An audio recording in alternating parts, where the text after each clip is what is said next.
सिद्दीक चांद की रिहाई पर को चेयरमैन बोल शोएब शेख का ट्वीट लिखा। सिद्दीक चांद की रिहाई से हक की फतह नहीं हुई मगर हकीकी फतह तब होगी जब किसी बेगुनाह को एक दिन के जिस्मानी रिमांड पर भी ना भेजा जाए। हकीकी फतह तब होगी जब तक गैर कानूनी कार्रवाइयां करने वालों को इंसाफ के कटहरे में लाया जाए।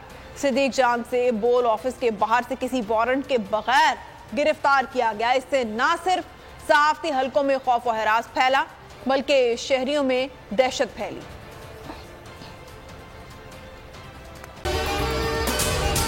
अगर आपको ये वीडियो पसंद आई है तो हमारे चैनल को सब्सक्राइब करें और बेल आइकन को प्रेस करें।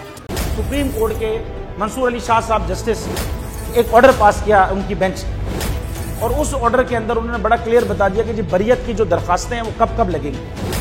उसमें से एक वजह उन्होंने बताई कि जी जब कोई क्राइम ही ना हुआ हो तो बरी कर दें ताकि अदालतों पे बोझ ना रहे, वो केसेस चलते ना रहे। सुप्रीम कोर्ट ये मिसालें कब बनाएगा? ऐसे लोगों के खिलाफ जो इस तरह की एफआईआर काट रहे हैं, ऐसे ऑफिसर्स और ऐसे लोग जो इस तरह के केसेस को जजेस चला रहे हैं।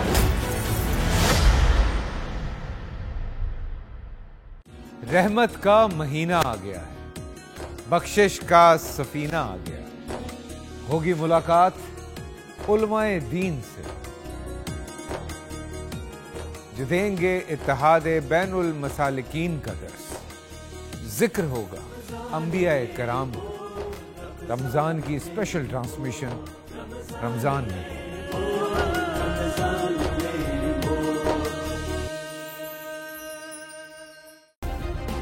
सब्सक्राइब करें और बेल दबाएं ताकि कोई खबर रह न जाए।